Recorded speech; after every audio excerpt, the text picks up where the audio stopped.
Labs vakars jūsu mājās EVTN ēterā ziņas studijā Ģirds Linde.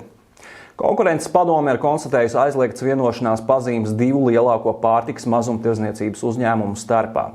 Latvijā lielākie pārtikas preču mazumtirgotāji ir Sijā-Rimi Latvija, kuru apgrozījums 2024. gadā bija 1,1 miljardi eiro, un Maxima Latvija, kuras apgrozījums bija 1,1 miljardi eiro.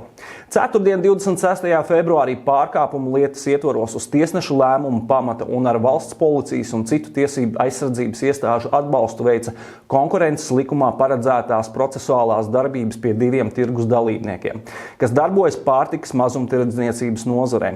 Horizontālās aizliegtās vienošanās jeb karteļi ir viens no smagākajiem konkurences tiesību pārkāpumiem.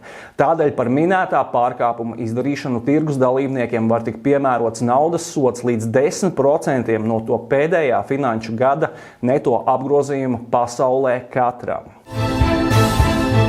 Nedēļas nogalē daudz no mums skatīsies seriālus, un ir arī tāds seriāls kā Breaking Bad, tad sekojošā ziņa noteikti atsauks prātā tiem, kas ir redzējuši šo seriālu, jo valsts policija Pierīgā pie 3 agrāk nesodītiem vīriešiem atradusi aptuveni 25 kg narkotiku, no kurām daļa bija izgatavotas mājas apstākļos. Likumsargi piedaloties pretterorismu vienībai Omega 13. februārī šīs 3 personas aizturēja pēc tam, kad bija noticis kilograma kokaīna pārdošanas darījums, izmantojot slēpni Pierīgas mežā. Organizētā grupa tirgoja kokaīnu, marihuānu, amfetamīnu, mefedronu, MDMA tabletes, kā arī mājas apstākļos izgatavoja amfetamīnu. Izmeklēšanā veiktas 9 kratīšanas, un tajās izņemts 4,7 kg kokaīna, 10 kg marihuānas, 11 kg MDMA tablešu, kilograms amfetamīna, 50 g kristāla, 50 g mefedrona un 50 litri amfetamīna eļļas. Tāpat noziedznieku grupai izņemtas 3 automašīnas, 2 BMW un Volvo. 14 maisi ar amfetamīna paliekam, kā arī 410 THC saturošas elektroniskās cigaretes. Aizturētie vīrieši dzimuši 1995., 97. un 1999. gadā.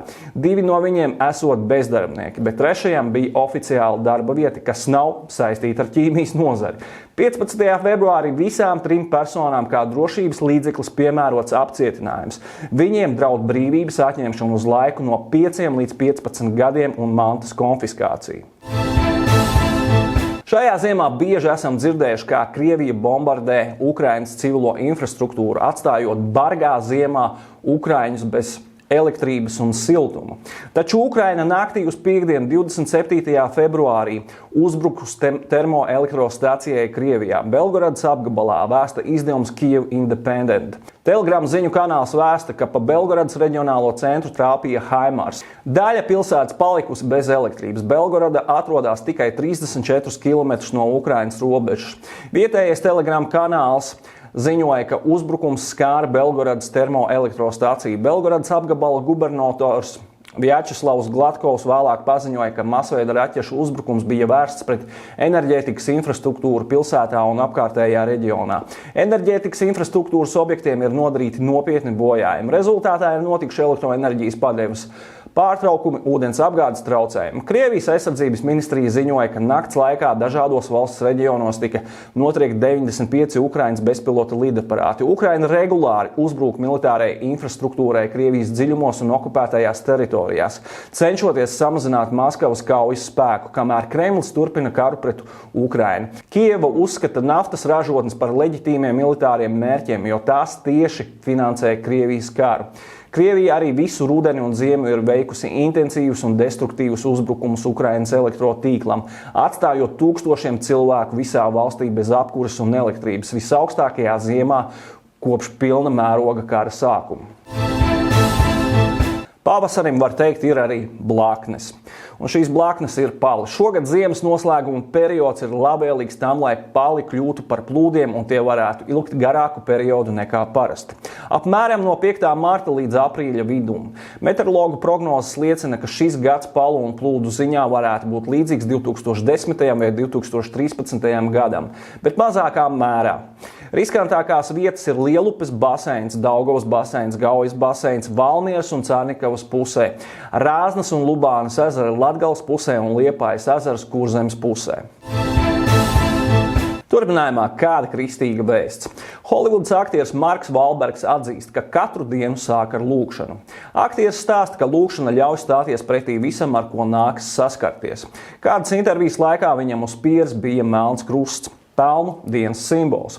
Tikko esmu pārsniedzis 50 gadu atzīmi, stāsta Valbergs. Kļūstot vecākam, dzīve dažreiz var kļūt pārāk nomācoša. Es patstāvīgi cenšos veidot attiecības ar Dievu. Marks Valbergs ir viens no vairākām slavenībām, kas sadarbojas ar lūgšanu lietotni Hallow, lai šajā lielajā gavēnī vadītu cilvēkus caur lūgšanām, gavēni un pārdomām. Es katru dienu iesāku ar to, ka nometos ceļos, salieku rokas un pateicos Dievam. Būt katolim ir manas dzīves būtiskākais aspekts. Kad es pievērsos ticībai, manā dzīvē sāka notikt brīnišķīgas lietas. Es ar to nedomāju profesionālo jomu, runa nav par to. Lai gan baznīcā esmu piedzīvojis arī to, ka cilvēki nāk pie manis un saka, vai tev nav nekas pretī, ja es apsēdīšos tev blakus un lūkšos kopā ar tevi. Viņi lūdzās, bet izrādās, ka viņi lūdzās, lai viņu jaunā filma būtu veiksmīga vai ko citu tam līdzīgu. Un es jūtos nedaudz apmulsis, jo ne jau šāda iemesla dēļ esmu nācis uz baznīcu. Man tas liekas dīvaini sēdēt un lūgties par materiālām lietām. Īstenība ir daudz lielāka par to. Es gribu kalpot Dievam, būt labs cilvēks un gandarīt par kļūdām, ko esmu izdarījis, un sāpēm, kuras citi ir cietuši manis dēļ. Es lūdzos par to, un to es iesaku darīt ikvienam. Valbergs uzsver saikni starp lūgšanu un garīgo veselību, sakot, garīgā dzīve ir svarīga mūsu saprātam un labsajūtai. Jāpiebilst, ka Marks Valbergs ir katolis, un vienā no filmām viņš tēvo arī priesteru, un filma saucās Tēvs Stu, kas varbūt tās ir laba filma, ko noskatīties nedēļas nogalē. Kamēr vēl gaidām Oskara balvu pasniegšanas ceremoniju, jau šo svētdienu 1. martā notiks Latvijas nacionālais Oskars, ja tā var teikt. Rīgas Kongresa namā norisināsies Nacionālās kino balvas lielais Kristaps apbalvošanas ceremonija, kurā tiks godināts aizvadītā gada labākās latviešu filmas un izcilākie kino profesionāļi. Ceremonija sāksies 21. un to tiešraidē varēs vērot Latvijas sabiedriskā mēdīja kanāla LTV1 tiešraidē. Lielā Kristapa kino programma šogad norisinās līdz 5. martam, piedāvājot plašu un daudzveidīgu notikumu programmu.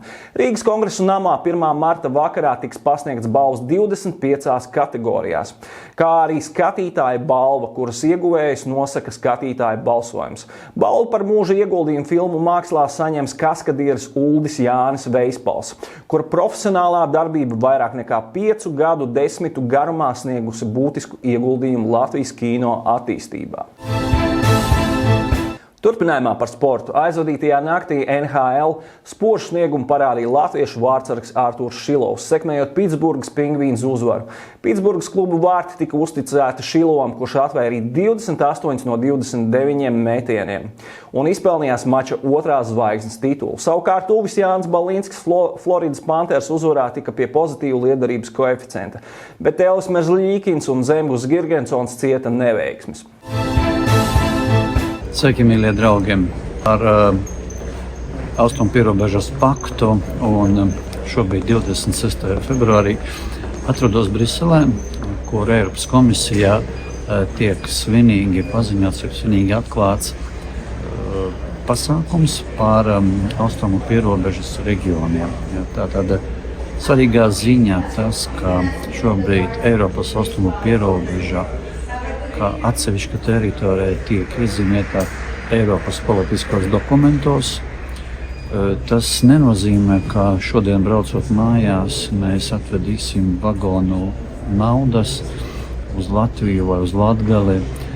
Ne tikai tāpēc, ka Rail Baltica nav pabeigts vai Rail Balticam nav lidmašīnu, tas nozīmē, ka nākošajā periodā tiks iezīmēti papildus līdzekļi tieši šīm valstīm, šīm reģioniem.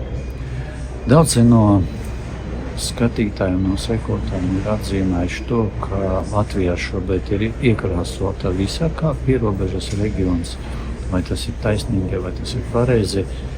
Šis nav Eiropas komisijas vai Eiropas parlamenta jautājums. Šis ir nacionāla līmeņa jautājums. Tāpēc šobrīd mums kopīgi ir jāstrādā, lai vienotos par to, kas ir Latvijas Eiropas pierobežas reģioni, vai tā ir Latgale un Saulusne, vai tas var arī iekļaut arī Vidzemes plānošanas reģionu, šis nacionāla līmeņa, vai tomēr tā ir visa Latvija līdz pašai Baltijas jūrai. Tāpēc šobrīd mums vēl kopīgi politiski jāstrādā pie tā, lai tiešām mēs varam vienoties, un tad šie līdzekļi, kas tiek paredzēti, bet tieši pierobežas reģionu stiprināšanai tiek sasniegti mērķi. Jo šobrīd runājot par to, kādu mērķi ir nepieciešams sasniegt, tad tas ekonomikas attīstība spēja cilvēkiem konkurēt šajā pierobežas reģionā. Ja, un patiesībā pat nav svarīgi, cik tie liela līdzekļu būs. Ja, manuprāt, ja tas aptvers visu Latviju, šo Eiropas līdzekļu nesasniegs vēlamo rezultātu. Šī atšķirība starp pierobežas pašvaldībām un citām Latvijas pašvaldībām aizvien palielināsies, un tas nesasniegs nepieciešamo mērķi. Tāpēc turpināsim strādāt pie tā, lai skaidri noformulētu, kas ir Latvijas pierobeža arī nacionālos dokumentos. Ziņā numur 1, kā šobrīd politiski tiek atzīmēts un piefiksēts, Eiropai ir pierobežas reģioni, austrumu pierobežas reģioni, kas robežojas ar Krieviju, Baltkrieviju un Ukrainu, un ka šiem reģioniem jaunā plānošanas periodā būs pieejami papildus līdzekļi. Vēlreiz atkārtošu, šajā brīdī tie gan integrēti ir visā Latvijas budžetā, bet mēs pie tā strādāsim, lai tomēr mēs noformulētu precīzāk, kas un atzīmētu, kas ir Latvijas pierobežas reģioni. Noslēgumā par laikapstākļiem. Turpmākajās dienās gaidāms pārsvarā sauss laiks un dienās termometra stabiņš pieturēsies virs nulles atzīmes. Naktīs vēl daudz viet gaisa sadzisīs līdz nullei, savukārt dienās jau visā valsts teritorijā gaidāmi plusi. Un manāmā klusīs sniega sega. Ja sestdien vēl starp mākoņiem uzspīdēs kāds saules stars, tad svētdien mākoņi klās lielāko debesu daļu. Vietām gaidāms lietus, sestdien daudz viet, bet svētdien vietām veidosies migla. Gaisa temperatūra gan naktīs, gan dienās būs 0+6 grādi. Lai jums jauks svētīgs vakars un izdevusies nedēļas nogale!